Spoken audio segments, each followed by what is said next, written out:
नमस्कार दोस्तों, आप सभी का स्वागत है आपके अपने परिवार सक्सेस अचीवर हब में। आज के इस वीडियो लेक्चर में मैथ का प्रैक्टिस सेट नंबर 6 का डिस्कशन करेंगे, जो कि एसके झा सर के द्वारा प्रैक्टिस सेट बुक निकाला गया है, उसी से होगा। ठीक है, तो चलते हैं अपने क्वेश्चन की ओर। पहला क्वेश्चन आ गया जो कि सिंप्लीफिकेशन के है। तो आइए सिंप्लीफिकेशन के रूल को हम पहले डिस्कस करते हैं, उसके बाद में हम क्वेश्चन पर आते हैं। तो इसका होता है बोर्ड मास। ठीक है, B for bracket, O for of मतलब का क्रिया करेंगे, फिर डी फॉर डिवीजन मतलब भाग का क्रिया करेंगे, एम फॉर मल्टीप्लीकेशन मतलब उसके बाद में गुना का क्रिया करेंगे, उसके बाद एडिशन मतलब जोड़ का क्रिया करेंगे, फिर सब्सट्रैक्शन मतलब घटाव का क्रिया करेंगे। और यदि किसी डिजिट के ऊपर बार होता है तो सबसे पहले बार के अंडर जो डिजिट आता है उसका क्रिया करते हैं। तो आइए हम इसी कॉन्सेप्ट का यूज करके हम यहाँ पे इस क्वेश्चन को हम सॉल्व करते हैं। तो यहाँ पे देखिए 7 और 5 के ऊपर बार दिया हुआ है। ठीक है, तो 7 5 कितना हो गया, 12 हो गया, और 9 6 15 हो गया। 15 में से अगर 12 जाएगा तो कितना बचेगा, 3 बचेगा। ठीक है, और 12 में से 3 जाएगा तो कितना बचेगा, 9 बचेगा। ठीक है, और 15 में जब हम 9 को ऐड करेंगे तो 24 हो जाएगा। 24 को 2 से डिवाइड करने पर क्या हो जाएगा, यहाँ पे 12 आ जाएगा। तो 72 को जब 12 से डिवाइड करेंगे तो 12 छक 72 6 बार में जाएगा, जो कि ऑप्शन नंबर ए हमारा उत्तर हो जाएगा। फिर हम चलते हैं अपने नेक्स्ट क्वेश्चन की ओर। अगला क्वेश्चन है, ऊपर दी गई तालिका 4 छात्रों WXY द्वारा 4 विषय P, C, D और N के लिए अंक दर्शाती है और प्रत्येक विषय के कुल अंक 100 हैं। तो P के चारों छात्रों के औसत अंक क्या होगा। तो यहाँ P हो गया। ठीक है, और चारों छात्रों का अंक यहाँ पे इसको ऐड करके 4 से डिवाइड कर देंगे। तो 90 गो और 60 हो कितना हो जाएगा, 9 6 15 150 और 55 205 और 70 मतलब 275 आ जाएगा। 275 को जब हम 4 से डिवाइड करेंगे तो 4 छक 24, फिर यहाँ पे 3 आएगा, फिर 5 उतरेगा, 4 8 32, फिर यहाँ पे 3 आएगा, यहाँ पे पॉइंट देंगे तो 0 उतर के आ जाएगा। तो 4 7 के 28, फिर यहाँ 2 आ जाएगा, एक 0 आएगा, 4 5 के 20। तो 68.75 हमारा ऑप्शन नंबर सी उत्तर हो जाएगा। फिर हम अगले क्वेश्चन की ओर चलते हैं। अगला क्वेश्चन पाइप एंड सिस्टर्स नल एवं टंकी से है। ठीक है, समान व्यास वाली 15 पाइपें एक टंकी को 12 मिनट में भर सकती है।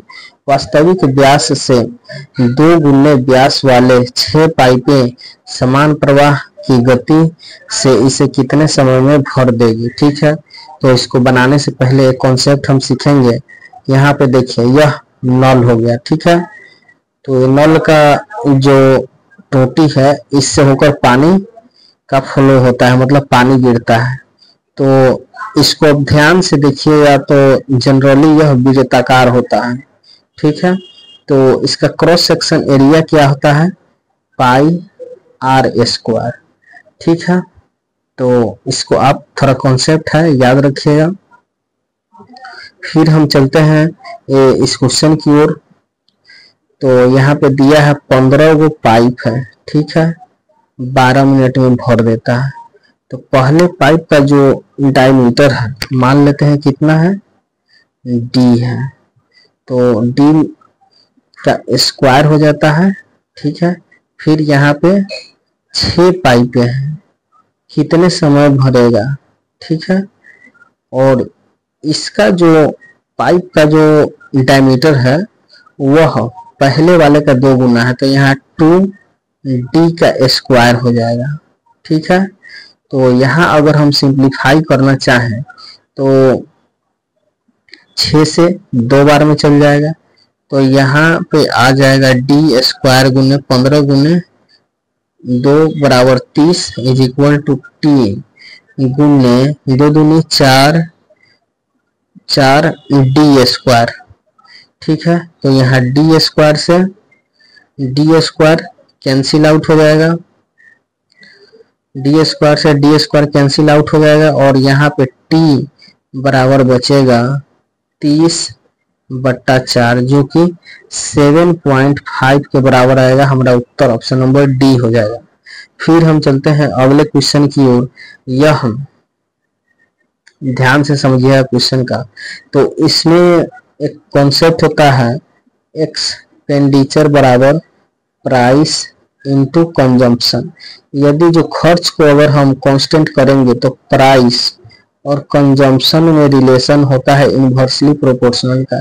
तो यहाँ पे कह रहा है चीनी के मूल्य में 30% की वृद्धि हो जाती है। 30% का फ्रैक्शन वैल्यू होता है 3/10। हम मान लेते हैं कि पहले 10 रुपए केजी चीनी था तो 3 की वृद्धि हो गया, तो अब कितना रुपये मिल रहा है? 13 रुपये। और खर्च को नहीं घटाना है तो इसके कंजम्पशन रिवर्स हो जाएगा इसके, तो 13 से 10 हो जाएगा। तो यहाँ पे कितना की कमी आ रही है? 3 की कमी आ रहा है किस पे? 13 पे। 1/13 का परसेंटेज में वैल्यू होता है 7 से ही 9/13%। तो वही यहाँ पे मल्टीप्लाई करेंगे 3 इंटू 7 से ही 9/13%। ठीक है, तो यहाँ पे हो जाएगा 7 तिरका 21 और 9 तिया के 27/13, इतना प्रतिशत हो जाएगा। इसमें अगर हम यहाँ पर 2 से डिवाइड करते हैं, यहाँ पे थोड़ा स्पेस हम बना लेते हैं, तो यहाँ पे आपको आ जाएगा 21 और 2 कितना हो जाएगा? 23। 21 और 2 कितना हो जाएगा? यहाँ पे 23 से ही 1/13%, जो कि हमारा ऑप्शन नंबर बी उत्तर हो जाएगा। फिर हम चलते हैं अगले क्वेश्चन की ओर। क्वेश्चन आ गया पार्टनरशिप का, इसको भी हम सॉल्व करते हैं। इसमें होता है प्रॉफिट बराबर इन्वेस्टमेंट इनटू टाइम। ठीक है, तो यहाँ कह रहा है जो सुरभि है और उर्वा है। सुरभि जो है 5 महीने के लिए 6,000 रुपया इन्वेस्ट करता है और उर्वा 6 महीने के लिए 5,000 रुपया इन्वेस्ट करता है। ठीक है, तो यहाँ पर इसको अगर सिंप्लीफाई करेंगे तो 6×5 30,000 हो जाएगा और 6×5 30, मतलब दोनों तरफ सेम क्वांटिटी आ रहा है, तो 1:1 के अनुपात में उसका प्रॉफिट का रेशियो हो जाएगा। ऑप्शन नंबर डी उत्तर हो जाएगा। चलते हैं अगले क्वेश्चन की ओर। अगला क्वेश्चन क्या कहता है? अरुण 1710 रुपया में 38 केजी चावल खरीदता है और उन्हें 8 केजी के विक्रय मूल्य के बराबर लाभ पर बेच दिया, तो 5 केजी चावल का विक्रय मूल्य ज्ञात कीजिए। देखिए 38 केजी चावल बेच रहा है, ठीक है, जिसमें इसको 8 केजी चावल के सेलिंग प्राइस के बराबर इसको क्या मिलता है? प्रॉफिट मिलता है। तो मतलब कि इसके पास पैसा कितना आएगा? 30 केजी का ही आता है। ठीक है, तो यही चीज यहाँ पे अगर हम सेलिंग प्राइस निकाले 1 केजी का तो 1710 बटा कितना हो जाएगा?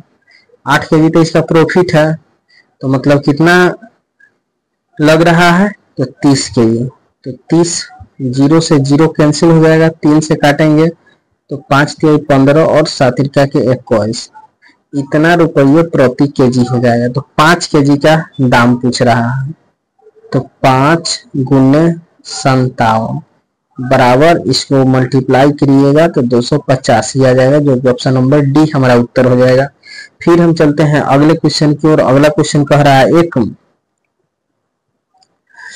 एक ठोस लंबवृत्तीय बेलन जिसके आधार का व्यास 10 सेंटीमीटर और ऊंचाई 2 सेंटीमीटर, इसे पिघलाकर 1 सेंटीमीटर व्यास और 0.2 सेंटीमीटर मोटाई वाले एक लंबवृत्तीय बेलनाकार सिक्के के रूप में ढाला जाता है, तो इस प्रकार निर्मित की जा सकने वाली सिक्कों की संख्या ज्ञात कीजिए।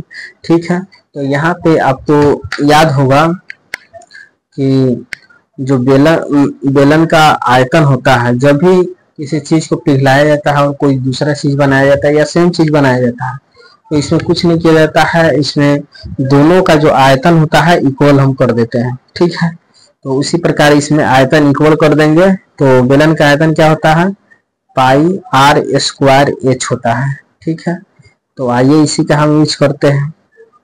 यहाँ पे पाई की जगह पाई लिखेंगे और यहाँ पर आर की जगह कितना है 10 है, डी के वैल्यू, तो आर का वैल्यू 5 हो जाएगा, तो 5 का स्क्वायर हो जाएगा गुने, फिर एच की जगह कितना है 2 हो जाएगा। यहाँ पर मान लेते हैं छोटे छोटे एक्स सिक्का बनेगा, तो इसका भी कितना होता है, मतलब ये भी बेलनाकार ही सिक्का है, तो पाई आर कितना है, आर 1 सेंटीमीटर व्यास है, तो 1/2 उसका रेडियस हो जाएगा, तो 1/2 का स्क्वायर कर देंगे गुने 0.2 हो जाएगा। ठीक है, ऊंचाई।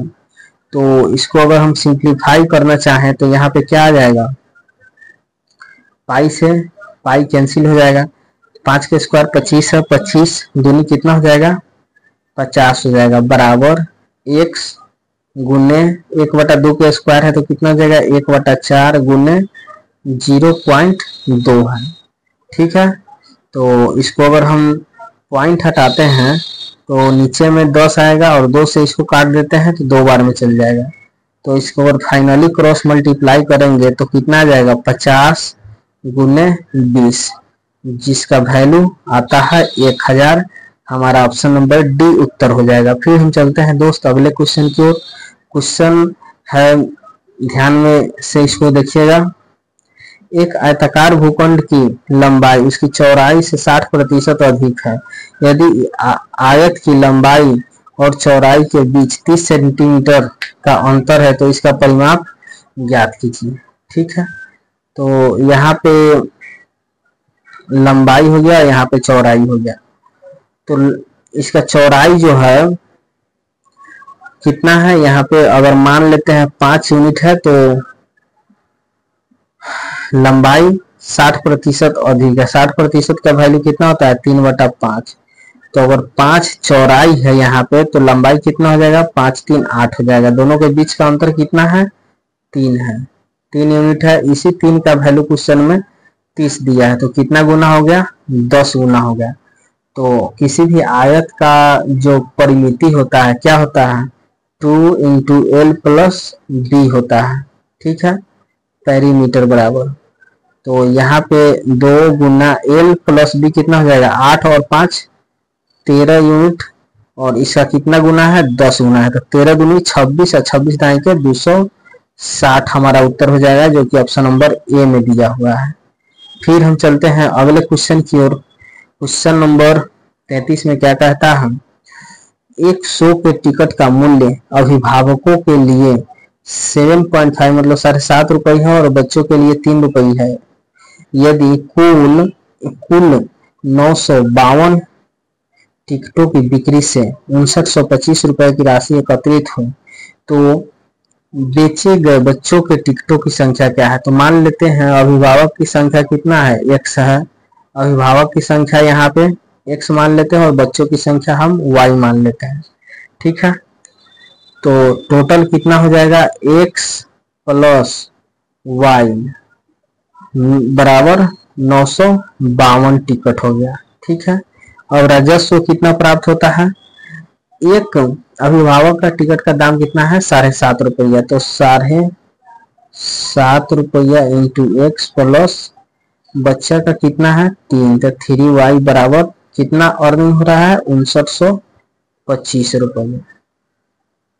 तो यदि हम पहले वाले में 7.5 से मल्टीप्लाई कर दें, ठीक है, और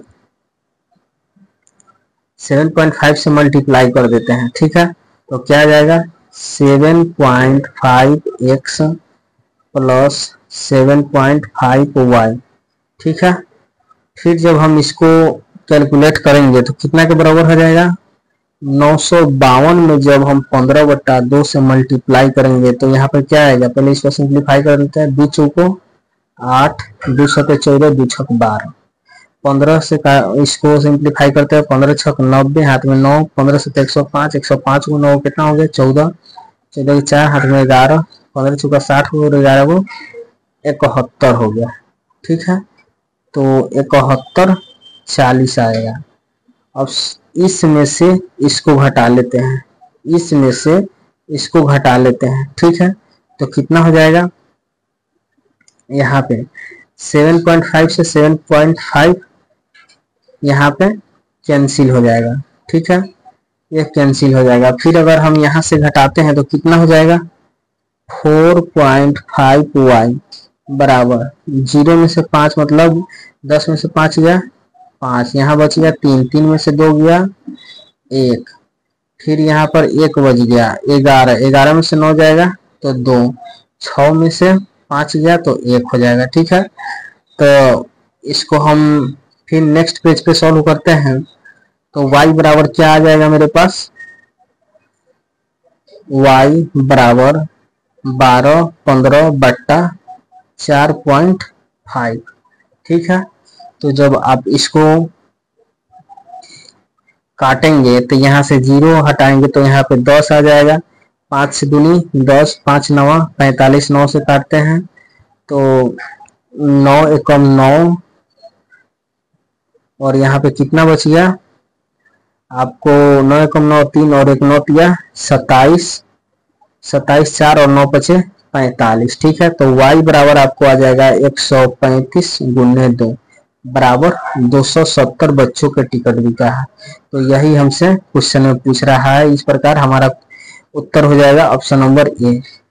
उम्मीद करते हैं कि दोस्त यह समझ में आया होगा, नहीं समझ में आया तो इसको दोबारा जरूर देखिएगा। फिर हम चलते हैं अगले क्वेश्चन की ओर। अगला क्वेश्चन क्या कहता है, सूर्य का उन्नयन कोण 60 डिग्री से बदलकर 30 डिग्री होने पर भूतल पर स्थित किसी मीनार की छाया की लंबाई 40√3 की वृद्धि हो जाती है, तो मीनार की ऊंचाई ज्ञात कीजिए।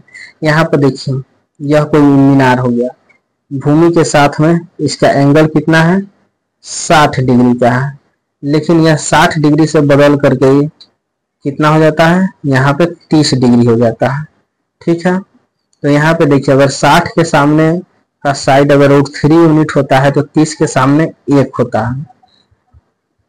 इसी प्रकार अगर 30 के सामने √3 है तो 60 के सामने √3 टाइम्स हो जाएगा, तो √3 में √3 से मल्टीप्लाई करेंगे तो 3 हो जाएगा।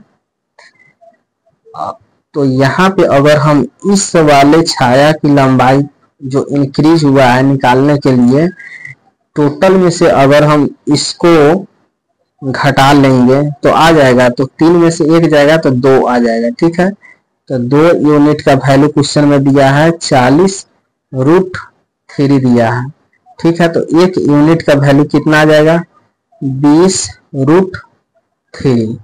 तो पूछ रहा है मीनार की ऊंचाई क्या है, तो मीनार की ऊंचाई तो √3 है, तो √3 से इसमें अगर मल्टीप्लाई कर देंगे तो हमारे पास आ जाएगा √3 यूनिट का वैल्यू 20√3 गुने √3। ठीक है, तो 20 गुना √3 से √3 में गुना करेंगे तो 3 होगा, और 20 के 60 जो कि हमारा ऑप्शन नंबर ए उत्तर हो जाएगा। फिर हम चलते हैं अगले क्वेश्चन की ओर। अगला क्वेश्चन आ गया आपको रेशियो से। 1550 की एक धनराशि है और ए बी सी में बांटना है। तो यहाँ पे दिया है ए बी और सी। ठीक है, ए और बी के बीच का रेशियो कितना है 6 और 5 है, और बी और सी के बीच का रेशियो कितना है 10 से 9 है। तो इस तीनों को इक्वल बनाने के लिए इसमें अगर 2 से मल्टीप्लाई कर दे तो 6 दूना 12, 5 दूनी 10 और 9। ए बी सी के बीच का रेशियो आ गया, तो बी का भाग पूछ रहा है, तो बी का भाग कितना है 10 यूनिट, और टोटल कितना है 19 और 12 कितना हो जाएगा 31, कितना 1550। तो कितना बार में कट जाएगा 5 बार में कट जाएगा। तो 50 में जब 10 से मल्टीप्लाई करेंगे तो हमारा उत्तर ऑप्शन नंबर सी 500 आ जाएगा। फिर हम चलते हैं अगले क्वेश्चन की ओर।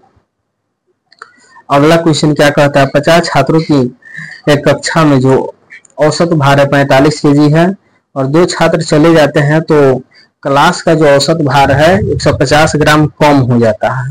तो जाने वाले छात्रों का औसत भार क्या होगा यही ज्ञात करना है। ठीक है, तो आइए इसको आप ध्यान से समझिएगा। यहाँ पे इसको हम इस प्रकार सॉल्व कर सकते हैं। 50 छात्र हैं, इसको आप ध्यान से समझिएगा। इस प्रकार कोई भी क्वेश्चन आएगा तो आपसे जरूर बन जाएगा। 50 छात्रों का जो औसत भार है 45 केजी है। ठीक है, और 2 गोटे चल गया तो 48 गोटा के भार 150 ग्राम कम हो जा रहा है। ठीक है, तो यह 2 गोटा जो लेके गया है, कितना लेके गया है वेट, 45 लेके जाता तो एवरेज पे कोई फर्क नहीं पड़ता। तो एक व्यक्ति का 45 है तो 2 व्यक्ति का 45 गुनी 90 केजी लेके जाता, लेकिन यह 90 केजी से एक्स्ट्रा लेकर के गया है। कितना लेकर गया है, 150 ग्राम सभी का कम कर रहा है, मतलब कितना छात्र का, 48 छात्रों का, तो इतना ग्राम हो गया। तो इसको हम केजी में चेंज करने के लिए 1000 से इसमें डिवाइड कर देते हैं। ठीक है, तो यहाँ पे आ जाएगा 90 प्लस 0 से 0 काट देंगे। ठीक है, अब यहाँ इसको 15 को 48 में मल्टीप्लाई करेंगे तो कितने, 15 अट्ठे 120, हाथ में 12, 15 चौका 60, वो 12 72 हो जाएगा, बट्टा 100 हो जाएगा। 1 0 से 1 0 फिर कैंसिल हो जाएगा। तो इसको हम फिर नेक्स्ट स्टेप में इसको यहाँ पे लिख सकते हैं। यह 2 छात्र है तो इसका 90 प्लस यहाँ पर कितना हो जाएगा, 7.2 हो जाएगा। ठीक है, अब इसका एवरेज पूछ रहा है तो 2 से डिवाइड कर दीजिए तो कितना आ जाएगा, 90 को जब 2 से काटेंगे तो 45 प्लस जब 7.2 को काटेंगे 2 से तो 3.6 हो जाएगा। तो इस दोनों को ऐड करेंगे तो कितना आ जाएगा, 48.6, जो कि ऑप्शन नंबर बी में दिया हुआ है, यही हमारा आंसर हो जाएगा। फिर हम अगले क्वेश्चन की ओर चलते हैं। अगला क्वेश्चन क्या कहता है, यहाँ पे इसको ध्यान से पढ़िएगा। निम्नलिखित पाई चार्ट चमड़े के उत्पादों का निर्माण करने वाली कंपनी ABC का राजस्व प्रदर्शित करता है। 2015 के लिए कुल राजस्व इतना है। ठीक है, तो वायलेट और बेल्ट की बिक्री का कुल कितना राजस्व है, तो बेल्ट का 20 है और वायलेट के 5 है, तो कितना हो गया टोटल, 20 और 5 25% हो गया। ठीक है, तो टोटल का 25% निकालते हैं हम यहाँ पे। तो यहाँ कितना दिया है टोटल, 36 28 000। इसका 25% निकालते हैं। 25% मतलब 1/4, और 4 से काटते हैं, 4 नमा के 36 0 4 7 28, 3 गो 0 यहाँ आ जाएगा, जो कि ऑप्शन नंबर हमारा डी उत्तर हो जाएगा। ठीक है, फिर हम चलते हैं अगले क्वेश्चन की ओर। अगला क्वेश्चन क्या कहता है, यदि किसी वस्तु को 5% हानि की अपेक्षा 5% लाभ पर बेची जाती है तो विक्रेता को कुल 72.8 अधिक मिलते हैं, तो क्रय मूल्य पूछ रहा है। तो यहाँ पे देखिए सीपी हो गया,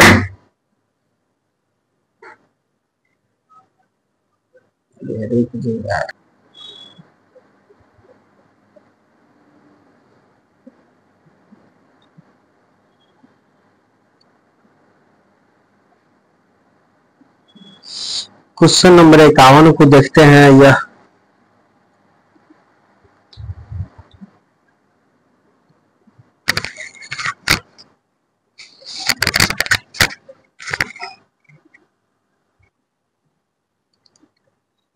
क्वेश्चन नंबर 51 क्या कहता है, आइए हम इसको सीखते हैं। क्वेश्चन नंबर 51 में कह रहा है, यदि किसी वस्तु को 5% हानि की अपेक्षा 5% लाभ पर बेचा जाता है तो विक्रेता को 72.8 अधिक मिलते हैं, तो वस्तु का क्रय मूल्य ज्ञात कीजिए। ठीक है, तो यहाँ पे इसका क्रय मूल्य निकालने के लिए यहाँ पे देखिए सीपी से एसपी का रेशियो निकालते हैं। तो 5% का फ्रैक्शन वैल्यू 20 होता है, तो यदि 20 की वस्तु 5% के हानि पर बेचेंगे तो कितना में बेचेंगे, 19 में बेचेंगे, और 5% के प्रॉफिट पर बेचेंगे तो 5 की वस्तु 21 में बेचेंगे। तो इस दोनों के बीच का अंतर कितना है, 2 यूनिट। इसी 2 यूनिट का वैल्यू दिया है 72.8, तो 1 यूनिट का वैल्यू क्या आ जाएगा, 36.4 आ जाएगा। ठीक है, तो वस्तु का सीपी पूछ रहा है, तो 20 यूनिट का वैल्यू पूछ रहा है, तो 20 से इसमें मल्टीप्लाई करने के बाद में यहाँ पे आ जाएगा आपको 36.4 मल्टीप्लाई 20, 0.0 उड़ा देगा और 4 दूनी 8, 6 दूनी 12 और 3 दूनी 6, 1 7, 728 हमारा ऑप्शन नंबर ए उत्तर हो जाएगा। ठीक है, फिर हम चलते हैं नेक्स्ट क्वेश्चन की ओर। अगला क्वेश्चन आपको नंबर सिस्टम से आ गया। यदि संख्या इतना 11 से भाज्य है तो ए का मान ज्ञात कीजिए। ठीक है, तो 11 का डिविजिबिलिटी रूल कहता है अल्टरनेट डिजिट का सम और फिर दूसरे वाले अल्टरनेट डिजिट का जो सम होता है, दोनों के बीच का अंतर 0 या 11 का मल्टीपल होना चाहिए। तो आइए इसको हम देख लेते हैं। यहाँ पे क्या है, 6 है और 8, अल्टरनेट डिजिट को ऐड करते हैं, 8 से 14, 6 20 हो जाएगा। ठीक है, 20 में से हम घटाएंगे यहाँ पे ए और ए, 2a हो गया और 2 कितना हो जाएगा, 2 माइनस 2a, तो इसको घटाने के बाद में 18 माइनस 2a आएगा। अगर हम a की जगह 9 पुट कर दे तो 9 दूनी 18 हो जाएगा, 18 में से 18 जाएगा तो 0 आ जाएगा। तो इस प्रकार हमारा उत्तर ऑप्शन नंबर सी हो जाएगा। फिर हम चलते हैं नेक्स्ट क्वेश्चन की ओर, जो कि ट्रिगो का आ गया।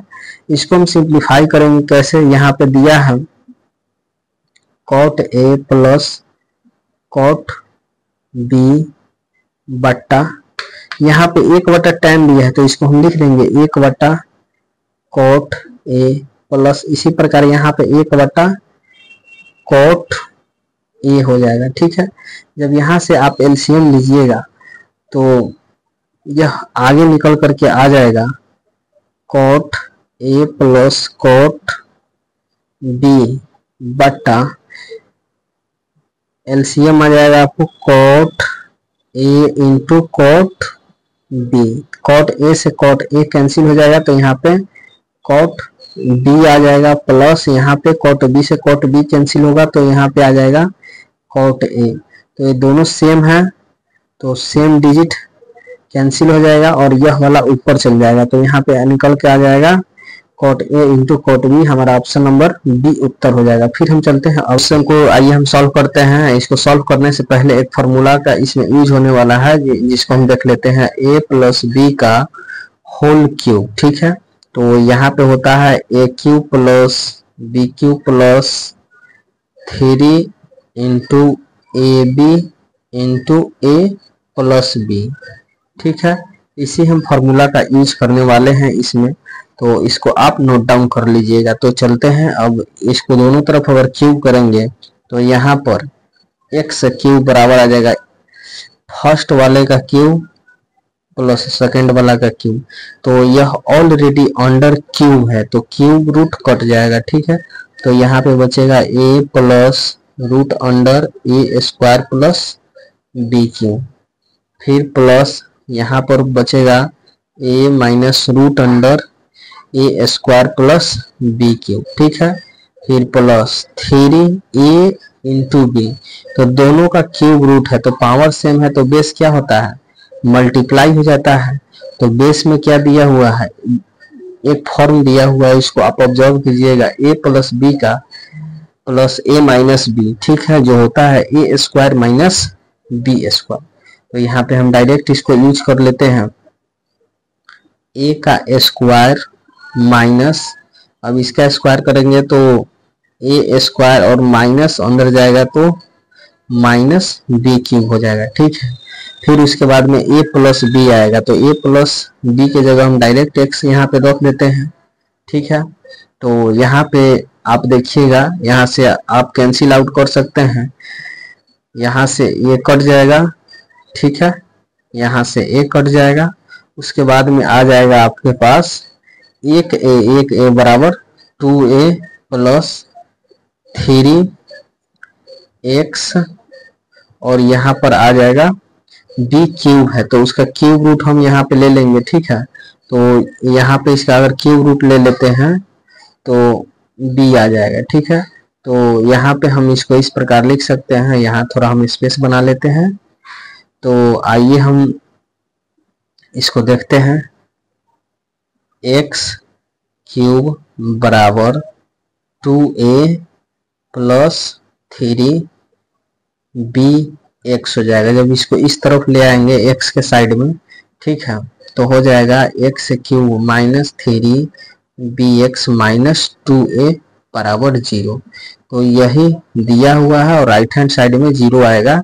तो इस प्रकार हमारा उत्तर ऑप्शन नंबर ए हो जाएगा। ठीक है, फिर हम चलते हैं अगले क्वेश्चन की ओर। अगला क्वेश्चन कोऑर्डिनेट ज्योमेट्री का आ गया। ठीक है, कोई दो पॉइंट दिया है और दोनों पॉइंट को मिलाने वाली रेखा जो है 2:3 के अनुपात में इसको काटती है। यहाँ पे देखिए, पहला कोऑर्डिनेट दिया है 4,5, दूसरा यहाँ पे दिया है -3 और इसको कितना अंतः विभाजित करती है, 2:3 के अनुपात में इसको अंतः विभाजित करती है। तो यह जो पॉइंट है इसका निर्देशांक पूछ रहा है। तो इसका फॉर्मूला होता है mx2 प्लस nx1 बट्टा m plus 1 comma my2 plus ny1 बट्टा m प्लस 1। ठीक है, तो उसी का हम यहाँ पे यूज करने वाले हैं।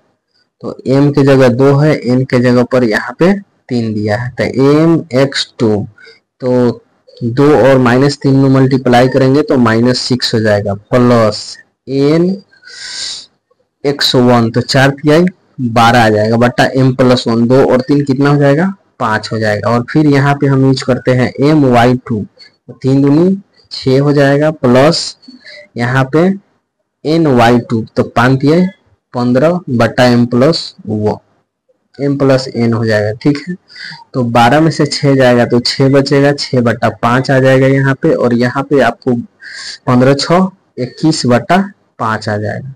तो यही निर्देशांक आ गया अंतः विभाजित करने वाले पॉइंट का, जो कि ऑप्शन नंबर ए हमारा दिया हुआ है, यही उत्तर होगा। फिर हम चलते हैं अगले क्वेश्चन की ओर। अगला क्वेश्चन साधारण ब्याज से है। यदि 450 की धनराशि सरल ब्याज पर 3 वर्षों में 504 हो जाती है तो उसी ब्याज दर पर 650 की धनराशि 2.5 वर्षों में कितनी हो जाएगी। तो सबसे पहले रेट ऑफ इंटरेस्ट निकालते हैं। यहाँ पे देखिएगा 450 की राशि है और यह कितना 3 वर्षों में 504 आ जाती है। तो इसको इंटरेस्ट कितना मिला, 54 रुपया। कितने वर्षों में, 3 साल में। तो हम 1 साल के निकालने के लिए 3 से डिवाइड कर देंगे तो आ जाएगा 18 रुपया 1 साल में मिलता है। ठीक है, तो रेट ऑफ इंटरेस्ट निकालने के लिए जो ब्याज है और बट्टा में जो मूलधन है और इंटू 100 कर देते हैं तो रेट ऑफ इंटरेस्ट मेरे पास आ जाएगा। तो यहाँ पे हम कैंसिल आउट करेंगे तो 0 से 0 कैंसिल हो जाएगा, 5 से 2 बार में जाएगा, 5 से 9 बार में जाएगा, 9 से यह 9 दूनी 18, 2 दूनी 4। तो रेट ऑफ इंटरेस्ट आ गया आपको 4%। ठीक है, यहाँ तक क्लियर है। फिर हम आगे समझते हैं, जो 650 रुपया है इस पर 2.5 साल में कितना ब्याज होगा। तो 2.5 साल में कितना हो जाएगा इंटरेस्ट, 2.5 साल गुने 4 बराबर 10% हो जाएगा। ठीक है, तो हम फिर अगला पेज ले लेते हैं इसके लिए। तो 10% इंक्रीज हो जाएगा। तो इसके लिए 650 और 10% इंक्रीज होता है तो 10% का फ्रैक्शन वैल्यू 1/10 होता है। तो 10 के राशि पर 1 का मतलब इंक्रीमेंट होता है। तो कितना हो जाएगा, 11/10। इसको अगर कैंसिल आउट करते हैं तो इसको मल्टीप्लाई करेंगे तो 11 × 5 = 55, हाथ में बचेगा 5, 11 × 6 = 66, 66 होगा 5 को कितना हो जाएगा, 71 हो जाएगा। तो 715 हमारा उत्तर हो जाएगा, जो कि ऑप्शन नंबर आपको ए में दिया हुआ है। फिर हम चलते हैं अगले क्वेश्चन की ओर। अगला क्वेश्चन आपको वेन डायग्राम से आ गया। ठीक है, एक परीक्षा में 2 विषय अंग्रेजी और हिंदी है, 52% विद्यार्थी जो है इंग्लिश में फेल हो जाता है और 52% केवल एक विषय में फेल हो रहा है। 30% दोनों विषय में फेल हो रहा है। तो कितने प्रतिशत दोनों विषय में पास होगा। ठीक है, तो हम यहाँ पे वेन डायग्राम बना लेते हैं। यहाँ पे इसको हम इंग्लिश के मान लेते हैं और इसको हम हिंदी का वेन वेन डायग्राम मान लेते हैं। तो कह रहा है 30% दोनों विषय में फेल हो रहा है, तो दोनों का कॉमन रीजन यहाँ पे आ गया, तो 30% दोनों में फेल हो जा रहा है। और इंग्लिश में 52% फेल हो रहा है, तो 30% यहाँ हो गया, तो बचा कितना 22%। और कह रहा है कि एक विषय में, केवल एक विषय में 52% फेल होता है, तो एक विषय में केवल 22 यहाँ आ गया, तो 52 के लिए 30 यहाँ पे बच गया। जब हम इस सब को ऐड करते हैं तो टोटल फेल होने वाले छात्रों की संख्या कितना है, 30 30 60 और 20 22 कितना हो जाएगा 82। 82% छात्र फेल हो जा रहा है। ठीक है, तो पास कितना हो रहा है, तो 100 में से 82 को घटा देते हैं तो कितना आ जाएगा, 18% छात्र जो है दोनों विषयों में पास होता है। तो हमारा उत्तर इस प्रकार ऑप्शन नंबर बी हो जाएगा। उम्मीद करते हैं कि इस वीडियो का सॉल्यूशन अच्छा लगा होगा। यदि आपका कोई भी डाउट है तो आप अधिक से अधिक कमेंट कीजिए एवं इस वीडियो को अधिक से अधिक फैलाइए ताकि हमको मोटिवेशन मिल सके नेक्स्ट वीडियो जल्द से जल्द बनाने के लिए। तो इतना ही के साथ जय हिंद, जय भारत।